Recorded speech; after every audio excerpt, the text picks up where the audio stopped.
ओम शांति। सोचिए एक ऐसे अडॉप्शन के बारे में जिसमें कोई कागज नहीं लगते, कोई कोर्ट कचहरी नहीं होती, और यहाँ तक कि अडॉप्ट करने वाले पिता का कोई भौतिक शरीर भी नहीं है। और फिर भी ये जो प्रक्रिया है ना, ये एक इंसान की पूरी पहचान, उसकी सोच और उसके अस्तित्व को जड़ से बदल देती है। ओम शांति। बिल्कुल। आज 8 मई 2026 है और हमारी आज की इस चर्चा में हमारा मिशन है शिव बाबा की आज की मुरली पर गहराई से विचार सागर मंथन करना। सही बात है।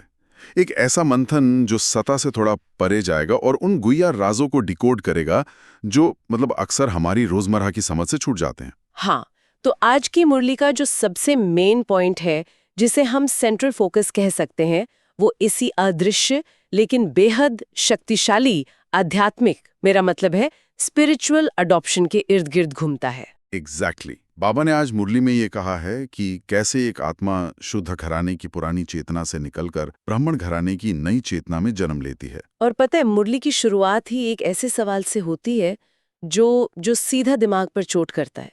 बाबा पूछते हैं, कौन सा गुह्या राज ब्राह्मण कुल वाले बच्चे ही समझ सकते हैं? और इसका उत्तर सुनने में जितना सरल लगता है ना, उसकी गहराई असल में उतनी ही चौंका देने वाली है। उत्तर यह है कि निराकार शिव बाबा हमारे पिता हैं और प्रजापिता ब्रह्मा हमारी माता हैं। अच्छा, अब अगर हम इसको एक थोड़ा लॉजिकल नजरिए से देखें तो दुनिया में अडॉप्शन एक बहुत ही फिजिकल भौतिक प्रक्रिया है ना? हाँ बिल्कुल। कोई किसी का हाथ पकड़ता है, उसे अपने घर लाता है। सही कहा। लेकिन एक निराकार सत्ता जिसका कोई रूप नहीं है, कोई आकार नहीं है, वो भला किसी को कैसे अडॉप्ट कर सकती है? ये एक बहुत ही वाजिब सवाल है ना? एक आम इंसान के दिमाग में ये बात कैसे बैठेगी कि वो एक ऐसी सत्ता के द्वारा अडॉप्ट किया गया है जिसे वो अपनी इन आंखों से देख भी नहीं सकता।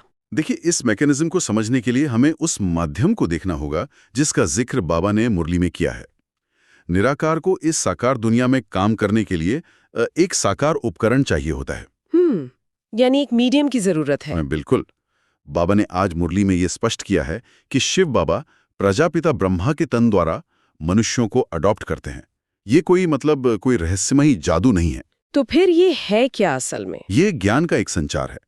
ब्रह्मा के मुख से जो ज्ञान उच्चारित होता है, जब कोई आत्मा उस ज्ञान को ग्रहण करती है और सिर्फ सुनती नहीं, उसे अपने जीवन का आधार बनाती है, तो वो वैचारिक रूप से अडॉप्ट हो जाती है। अच्छा, तो इसीलिए शिव पिता हैं, और क्योंकि ये नया जन्म ब्रह्मा के माध्यम से हुआ, तो ब्रह्मा माता की भूमिका में आ जाते हैं। सही पकड़ा आपने, एकदम सही। अरे वाह, ये तो एक तरह का जिसे हम कॉग्निटिव रीबर्थ कह सकते हैं, वैसा लगता है।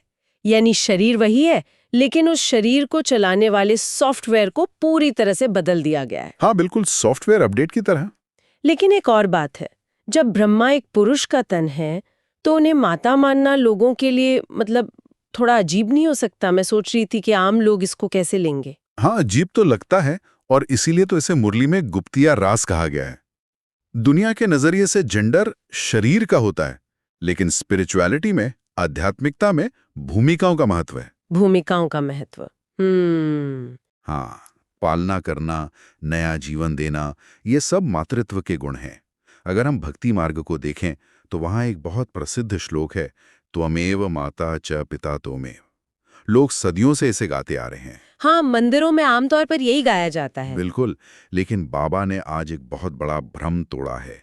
ये श्लोक किसी देहधारी के लिए नहीं हो सकता, जैसे लोग लक्ष्मी नारायण या श्री कृष्ण के लिए गाते हैं। सही बात है, क्योंकि उन देवताओं के तो अपने खुद की शारीरिक माता पिता थे ना। एग्जैक्टली। एक लौकिक राजा अपनी प्रजा की फिजिकल पालना जरूर कर सकता है, लेकिन वो उन्हें आध्यात्मिक रूप से नया जन्म थोड़ी दे सकता है। ये महिमा तो सिर्फ उस निराकार सत्ता की ही है जो ब्रह्मा के द्वारा एक साथ माता और पिता दोनों का फर्ज निभाती है। हाँ, और ये बात भक्ति मार्ग की उस अंधी श्रद्धा पर एक बहुत बड़ा प्रश्न चिन्ह लगाती है। सही कहा, जहाँ लोग आसमान की तरफ देखकर गाते तो हैं, लेकिन ये नहीं जानते कि वो रिश्ता असल में कैसे काम कर रहा है। बिल्कुल। अब देखिए, जब हम इस रूहानी परिवार और मातृत्व की बात कर ही रहे हैं, तो मुरली में जगत अम्बा यानी विश्व की माता का भी बहुत गहरा जिक्र आया है आज। हाँ, आज की मुरली में जगत अम्बा का कॉन्सेप्ट बहुत क्लियर किया गया है। तो मैं ये सोच रही थी कि अगर ब्रह्मा माता की भूमिका में है, तो फिर जगत अम्मा का क्या रोल है? ये थोड़ा कंफ्यूजिंग लगता है। देखिए, जब एक विशाल आध्यात्मिक परिवार बनता है, तो जी, जिसे हम प्रजापिता ब्रह्मा कुमारियों का परिवार कहते हैं, तो वहाँ एक प्रैक्टिकल व्यवहारिक पालना की भी तो आवश्यकता होती है ना? हाँ, डे टू डे मैनेजमेंट और पालना, बिल्कुल। तो बाबा ने आज मुरली में समझाया है कि अनन्या बच्चियों में से ड्रामा प्लान के अनुसार जिन्हें ये जिम्मेदारी मिलती है, वो जगत अम्बा का टाइटल धारण करती हैं। वो ज्ञान ज्ञानेश्वरी ब्राह्मणी हैं। अच्छा, ज्ञान ज्ञानेश्वरी ब्राह्मणी। हाँ, उनका काम उस ज्ञान को व्यवहार में लाकर बच्चों की पालना करना है। बाप से ज्ञान मिला और उन्होंने आगे पालना की। लेकिन यहाँ एक विरोधाभास है। अगर हम बाहर की दुनिया में देखें तो जगत अम्बा की छवि तो बिल्कुल ही अलग है। कैसा मतलब? देखिए ना, कैलकाता में काली का इतना भव्य और अगर सच कहूं तो थोड़ा डरावना मंदिर है। बॉम्बे में भी जगत अम्बा का मंदिर है। वहां लोग जिस रूप की पूजा कर रहे हैं वो तो किसी योद्धा या हिंसक देवी का रूप लगता है। हाँ, वहाँ हथियारों के साथ दिखाते हैं।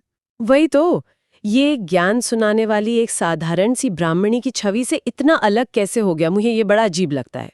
और यही तो समय के चक्र की विडंबना है।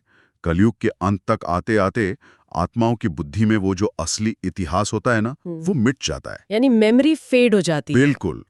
बाबा ने आज मुरली में कहा है कि लोग देवियों के दर्शन के लिए मीलों का सफर करते हैं, बड़े बड़े मेले लगते हैं। हाँ, नवरात्रि वगैरह में तो बहुत भीड़ होती है। सही बात है, लेकिन उनका असली ऑक्यूपेशन यानी उनका पेशा वो कोई नहीं जानता।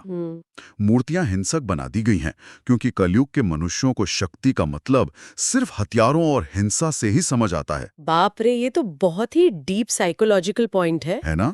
वो ये भूल गए हैं कि असली शक्ति अज्ञानता के अंधकार को ज्ञान से मिटाने में थी, ना कि किसी का भौतिक वध करने में। सही कहा, इंसान अपने ही मेंटल लेवल के अनुसार भगवान की छवि गढ़ लेता है। क्योंकि आज की दुनिया सिर्फ डंडे और हथियारों की भाषा समझती है, तो उन्होंने अपनी देवियों के हाथों में भी हथियार थमा दिए। बिल्कुल ऐसा ही हुआ है। इसी से जुड़ा एक और कॉन्सेप्ट है जो आज की मुरली में आत्मा की यात्रा को लेकर आया है, 84 जन्मों का चक्र। हाँ, 84 बर्ड्स, ये बहुत इंपॉर्टेंट पॉइंट है। बाबा ने आत्मा को एक चमकते हुए सितारे के रूप में डिफाइन किया है, जो सूर्यवंशी, चंद्रवंशी, वैश्यवंशी और फिर शूद्रवंशी चक्र से गुजरती है। मैं चाहती हूँ कि हम इस पर थोड़ा और विचार करें। जरूर। देखिए, ये जो चक्र है ना, ये केवल एक हिस्टोरिकल टाइमलाइन नहीं है। ये असल में आत्मा की एनर्जी के डिग्रेडेशन का ग्राफ है। एनर्जी डिग्रेडेशन थोड़ा और आसान भाषा में बताइए। कि यानी सतयुग में जो आत्मा संपूर्ण पवित्र और सतोप्रधान थी, एकदम चार्ज्ड बैटरी की तरह, वो जन्म लेते लेते शरीर के आकर्षण में आते आते कलयुग के अंत तक बिल्कुल शुद्र चेतना में गिर जाती है। उसकी बैटरी डिस्चार्ज हो जाती है। अच्छा, तो यहीं पर मेरे दिमाग में एक बहुत बड़ा सवाल आता है। पूछे। चलिए मान लेते हैं कि आत्मा एक पॉइंट ऑफ लाइट है, एक सितारा है, और वो नीचे गिरते गिरते कलयुग की इस चरम अवस्था तक, इस लोएस्ट पॉइंट तक पहुंच गई है। लेकिन आज हम जिस दुनिया में बैठे हैं, यहाँ हर देश के पास इतने परमाणु हथियार हैं, न्यूक्लियर वेपन्स, कि वो धरती को कई बार नष्ट कर सकते हैं। राजनीतिक ताकतें आपस में लड़ रही हैं। हाँ, हालात तो ऐसी है। ऐसे माहौल में मुरली ये दावा करती है कि कलयुग के बाद सतयुग आएगा, जहां लक्ष्मी नारायण का राज्य होगा, और वो भी बिना किसी युद्ध के। ये प्रैक्टिकली कैसे मुमकिन है? हथियारों वाली इस आक्रामक दुनिया से एकदम शांतिपूर्ण सतयुग का ट्रांजिशन बिना लड़े कैसे हो सकता है? मैं समझ रहा हूं, और ये सवाल उठना बहुत ही स्वाभाविक है, क्योंकि हम जिस सिस्टम में पले बढ़े हैं ना, वहां सत्ता हमेशा छीन कर ली जाती है। बिल्कुल, हिस्ट्री तो यही बताती है। लेकिन बाबा ने आज मुरली में क्रिश्चियन धर्म का उदाहरण दिया है। अगर वो लोग अपनी सारी सैन्य और राजनीतिक ताकत मिला लें, तो वो फिजिकली विश्व पर कब्जा कर सकते हैं। हाँ, उनके पास ताकत तो है। पर बाबा स्पष्ट करते हैं कि भौतिक हथियारों से सिर्फ विनाश लाया जा सकता है, स्वर्ग नहीं। लक्ष्मी नारायण या सूर्यवंशी साम्राज्य की स्थापना हथियारों से नहीं होती, उसका आधार योग बल है। योग बल, ये शब्द बहुत बार इस्तेमाल होता है मुरलियों में, लेकिन अगर हम इसके मैकेनिज्म को समझें तो ये काम कैसे करता है? देखिए, मेरा मतलब है, क्या सिर्फ आंख बंद करके बैठने से दुनिया के परमाणु हथियार इनएक्टिव हो जाएंगे? नहीं, योग बल का मतलब सिर्फ आंखें बंद करके बैठना बिल्कुल नहीं है। ये आत्मा के स्तर पर एक गहरी न्यूरो प्रोग्रामिंग की तरह है। न्यूरो प्रोग्रामिंग, ये थोड़ा इंटरेस्टिंग लग रहा है। हाँ, जब आत्मा उस सर्वशक्तिमान निराकार सत्ता के साथ एक गहरा वैचारिक और फ्रीक्वेंसी लेवल का कनेक्शन बनाती है ना, तो आत्मा के अंदर के जो गहरे विकार हैं, जैसे काम, क्रोध, लोभ, वो भस्म होने लगते हैं। अच्छा, यानी पहले अंदर की सफाई होती है। इसे ऐसे समझिए कि आप अपनी पुरानी हिंसक और स्वार्थी आदतों को उन संस्कारों को अंदर से मिटा रहे हैं।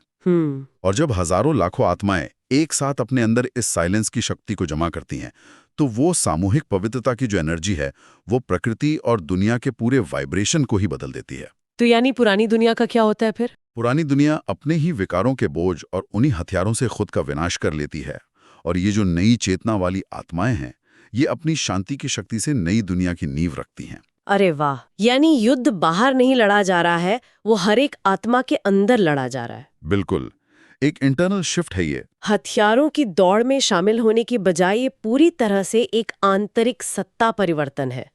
लेकिन पता है, इस विशाल दार्शनिक विचार को, इस फिलॉसफी को कोई अपने रोजमर्रा के जीवन में कैसे उतारे? यही सबसे जरूरी सवाल है। एक आम इंसान जो सुबह ट्रैफिक में फंसता है, ऑफिस की पॉलिटिक्स से जूझता है, वो अपने अंदर ये योग बल कैसे पैदा करे?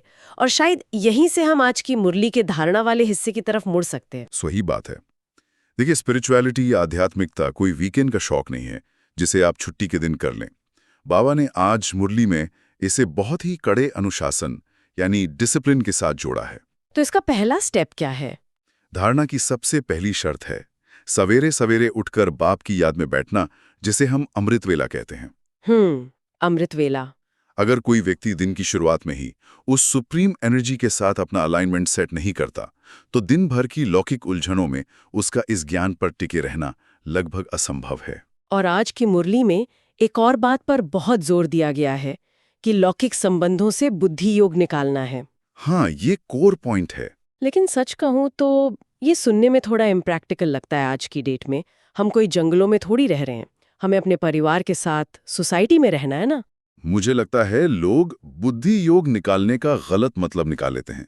इसका मतलब जिम्मेदारियों से भागना बिल्कुल नहीं है। तो फिर क्या है इसका सही मतलब? इसका मतलब है मोह और अटैचमेंट की उन रस्सियों को काटना जो आपको कमजोर करती हैं। आप परिवार में रहते हुए भी, सारे फर्ज निभाते हुए भी एक ट्रस्टी की तरह रह सकते हैं, जैसे ये सब उस निराकार पिता का दिया हुआ है। समझ गई, डिटैच्ड ऑब्जर्वर बनकर। लेकिन आज मुरली में जो सबसे ज्यादा इंटरेस्टिंग एनालॉजी आई है, वो इस पूरी प्रक्रिया को एक धंधे या बिजनेस के रूप में देखने की है। हाँ, ईश्वरीय धंधा। बाबा ने इसे ज्ञान सुनाने का ईश्वरीय धंधा कहा है। मुझे ये एनालॉजी बहुत ही रिलेटेबल लगी। अगर मैं इसे आज के कॉर्पोरेट स्ट्रक्चर से जोड़कर देखूं, तो ये बिल्कुल इंटर्नशिप या करियर लैडर की तरह लगता है। कैसे? थोड़ा समझाइए आप इसको। जैसे जब आप किसी नई कंपनी में जाते हैं, तो पहले दिन ही तो आप सीईओ नहीं बन जाते ना। कुछ लोग काम में एकदम कच्चे होते हैं, उन्हें क्लाइंट्स के सामने नहीं भेजा जाता, और कुछ लोग बहुत एक्सपीरियंस्ड होते हैं। वाह, ये बहुत ही सटीक तुलना की आपने। आध्यात्मिक मार्ग में भी सभी की कैपेसिटी एक जैसी नहीं होती। बाबा ने आज मुरली में इसी बात को समझाने के लिए न्यायपालिका यानी जुडिशरी का बहुत ही खूबसूरत उदाहरण दिया है। हाँ, जजेस वाला उदाहरण। बिल्कुल, जैसे छोटे मैजिस्ट्रेट होते हैं, फिर डिस्ट्रिक्ट जज होते हैं, और फिर हाई कोर्ट या सुप्रीम कोर्ट के जज होते हैं। हर जज की कानून को समझने और केस को सुलझाने की क्षमता अलग अलग होती है ना। सही बात है। और जो केस छोटे कोर्ट में नहीं सुलझाता, वही तो ऊपर हाई कोर्ट भेजा जाता है। ठीक वैसे ही इस ईश्वरीय धंधे में भी है। बाबा ने मुरली में स्पष्ट कहा है कि बच्चे ज्ञान को समझने और दूसरों को समझाने में नंबरवार हैं। हाँ, और कुछ नाम भी लिए हैं आज मुरली में। हाँ, जैसे जगदीश, रमेश, मनोहर, गंगे, ये बहुत होशियार बच्चे थे। बाबा कहते हैं कि जब ज्ञान की कोई एग्जिबिशन होती है या किसी बड़े विद्वान को समझाना होता है, तो किसी कच्चे या नए स्टूडेंट को आगे नहीं किया जाता, क्योंकि रिस्क बहुत बड़ा है ना। बिल्कुल। अगर उसने सही तरीके से ज्ञान को प्रेजेंट नहीं किया, तो सामने वाले का इस ईश्वरीय पढ़ाई से विश्वास ही उठ सकता है। ओहो, ये तो बहुत बड़ी जिम्मेदारी की बात है। इसका मतलब है कि ये सिर्फ खुद शांति महसूस करने तक सीमित नहीं है। आपको उस ज्ञान को इतनी गहराई से अपने अंदर उतारना है कि आप उसे किसी भी स्तर के व्यक्ति के सामने लॉजिकली रख सकें। हाँ, ज्ञान सुनकर दूसरों को सुनाना ही तो हमारा मुख्य धंधा है। सिपाता है, वो सीनियर्स को देखकर सीखता है, अपनी स्किल्स को पॉलिश करता है। इस ईश्वरीय धंधे में प्रमोशन का रास्ता क्या है? इस धंधे में प्रमोशन का इकलौता तरीका है अभ्यास और धारणा। बाबा कहते हैं कि जो ज्ञान मिला है उस पर पहले खुद विचार सागर मंथन करो, जैसा हम अभी कर रहे हैं, और फिर दूसरों को सुनाने की प्रैक्टिस करो। अगर आप सुबह अमृत वेले उठकर उस सुप्रीम सीईओ से डायरेक्शन नहीं ले रहे हैं, तो आप दिन में अपने क्लाइंट्स यानी दूसरी आत्माओं को क्या देंगे? सही बात है। बिना खुद की कमाई किए आप दूसरों में ज्ञान का धन बांट ही नहीं सकते। ये तो सीधी सी बात है, लेकिन एक प्रैक्टिकल प्रॉब्लम भी है यहाँ। जब एक ही ऑफिस में या एक ही रूहानी परिवार में अलग अलग लेवल के लोग काम करेंगे, कोई नया इंटर्न है, कोई सुप्रीम कोर्ट के जज जैसा एक्सपीरियंस्ड है, तो वहाँ टकराव होना, फ्रिक्शन होना तो तय है ना। हाँ, जहाँ चार बर्तन होंगे वहाँ आवाज तो आएगी। बिल्कुल, विचारों में भिन्नता आएगी, काम करने के तरीकों में अंतर होगा। ऐसे में ये पूरा सिस्टम बिना बिखरे कैसे काम कर सकता है? ये एक बहुत बड़ा सवाल है। और इस सवाल का जवाब आज की मुरली के वरदान और स्लोगन में बहुत ही क्लियरली दिया गया है। ये चुनौती हर उस जगह आती है जहां इंसान इकट्ठे होते हैं। तो बाबा ने क्या समाधान दिया आज? बाबा ने एक बहुत ही शक्तिशाली वरदान दिया है। सामने की शक्ति द्वारा एक मत का वातावरण बनाने वाले दृष्टांत रूप भाव। इसे समझाने के लिए बाबा ने माला के मनकों का उदाहरण दिया है। माला यानी एक धागे में पिरोए हुए बहुत सारे दाने। हाँ, एक माला की खूबसूरती इस बात में है कि उसके सभी मन के अलग अलग होते हुए भी एक ही धागे में पिरोए होते हैं। लेकिन इंसानों के मामले में हर आत्मा के पिछले जन्मों के संस्कार अलग हैं, सोचने का नजरिया अलग है। और जब ये अलग अलग संस्कार आपस में टकराते हैं, तो एक मत का वातावरण कैसे बने? वही तो, कुछ मन के तो धागे में पिरोने में इतने मुश्किल होते हैं कि लगता है धागा ही टूट जाएगा। यहां आती है समाने की शक्ति, यानी पावर टू अकोमोडेट। देखिए, समाने का मतलब ये नहीं है कि आप अपनी आवाज दबा रहे हैं या किसी गलत बात से एग्री कर रहे हैं। तो फिर समाना क्या हुआ? समाने का अर्थ है एक स्पंज की तरह बनना। जब कोई वैचारिक भिन्नता, कोई डिफरेंस ऑफ ओपिनियन सामने आए, तो उससे टकराकर शोर मचाने के बजाय उसे अपने अंदर समा लेना, उसे एक बड़े पर्सपेक्टिव से देखना। अच्छा। ना तो आप यूनिटी को, एकता को बनाए रखते हैं, और ऐसा करने वाला व्यक्ति ही दूसरों के लिए एक दृष्टांत यानी एक जीता जागता उदाहरण बन जाता है। ये मतलब एक बहुत ही हाई लेवल इमोशनल इंटेलिजेंस की मांग करता है। बिल्कुल। आज की दुनिया में जहाँ हर इंसान बस अपनी बात साबित करने में लगा हुआ है कि मैं सही हूँ, तुम गलत हो, इस दौड़ में समाने की शक्ति कहीं खो सी गई है। बिल्कुल, और इसीलिए स्लोगन पर ध्यान दीजिए। हाँ, आज का स्लोगन है, हर संकल्प, वाणी और कर्म में रूहानियत धारण करो, तब सर्विस में रौनक आएगी। सही। और मुझे लगता है रूहानियत का मतलब सिर्फ सफेद कपड़े पहनना या धीमी आवाज में मीठा बोलना नहीं है। इसका मतलब है कि आपकी वाइब्रेशन में वो गहराई हो जो बिना बोले भी दूसरों को शांत कर दे। सही कहा, रूहानियत आपके स्टेट ऑफ बीइंग से जुड़ी है। लेकिन यहाँ मैं आपको थोड़ा चैलेंज करना चाहती हूँ। कीजिए, बिल्कुल कीजिए। ये जो समने की शक्ति और रूहानियत की हम बात कर रहे हैं, ये नॉर्मल दिनों में तो ठीक लगती है, लेकिन आज की मुरली के अव्यक्त इशारों में एक बहुत ही कड़ा निर्देश है। कौन सा निर्देश? वहां कहा गया है कि सदा अचल अडोल स्थिति का अनुभव करो। कोई भी दर्दनाक सीन देखते हुए नथिंग न्यू का पाठ पक्का करो। अब अगर हम इसे असली जिंदगी की कसौटी पर कसें, मान लीजिए दुनिया में कोई भयंकर प्राकृतिक आपदा आ गई, अर्थक्वेक आ गया, चारों तरफ लोग रो रहे हैं, या आपके अपने परिवार में किसी की अचानक मृत्यु हो गई। हाँ, ऐसी घटनाएं तो होती हैं। तो ऐसे समय में जब सब कुछ बिखर रहा हो, एक इंसान का नथिंग न्यूज सोचकर अचल खड़े रहना, क्या ये दुनिया वालों को एक पत्थर दिल, संवेदनहीन इंसान का व्यवहार नहीं लगेगा? देखिए, अगर दुनिया जल रही है और हम शांत बैठे हैं, तो इस आध्यात्मिकता का फायदा ही क्या है फिर? ये बहुत ही गहरा और जरूरी सवाल है, लेकिन ये एक बहुत बड़ी गलतफहमी है कि अचल स्थिति का मतलब एपैथी या संवेदनहीनता है। जरा सोचिए, जब दुनिया में कोई दर्दनाक घटना घटती है तो आम लोग पैनिक करते हैं, वो डर के मारे रोने लगते हैं। क्या उनके उस डर से और उनके उस रोने से वो सिचुएशन सुधर जाती है? नहीं, बल्कि पैनिक से तो हालत और ज्यादा खराबी होती है। लोग एक दूसरे को और ज्यादा डरा देते हैं। एग्जैक्टली। अब अगर एक आध्यात्मिक व्यक्ति भी उस आम इंसान की तरह रोने और पैनिक करने लगे, तो उसमें और उस अज्ञानी व्यक्ति में फर्क क्या रह गया? बात तो ठीक है। नथिंग न्यू का अभ्यास आपको पत्थर दिल नहीं बनाता, बल्कि वो आपको उस दर्दनाक स्थिति के नेगेटिव प्रभाव से मुक्त रखकर आपको मदद करने के लायक बनाता है। इसे एक सर्जन के उदाहरण से समझिए। सर्जन कैसे? जब एक सर्जन ऑपरेशन थिएटर में किसी का खून देखता है या कटी हुई नसें देखता है, तो वो मरीज को देखकर रोने नहीं लगता। उसकी स्थिति बिल्कुल अचल और फोकस्ड होती है। लेकिन सर्जन सिर्फ शांत खड़ा भी तो नहीं रहता ना।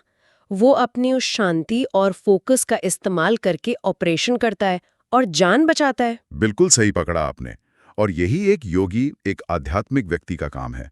जब वो नथिंग न्यू के पार्ट से ये समझता है कि ये 84 जन्मों का एक विशाल ड्रामा है और इसमें उतार चढ़ाव आना स्वाभाविक है, तो वो खुद को घबराहट से बचा लेता है। अच्छा। उसकी वो मानसिक स्थिरता, उसकी वो शक्तिशाली और शांत वाइब्रेशन उन घबराए हुए लोगों के लिए एक एंकर का काम करती है।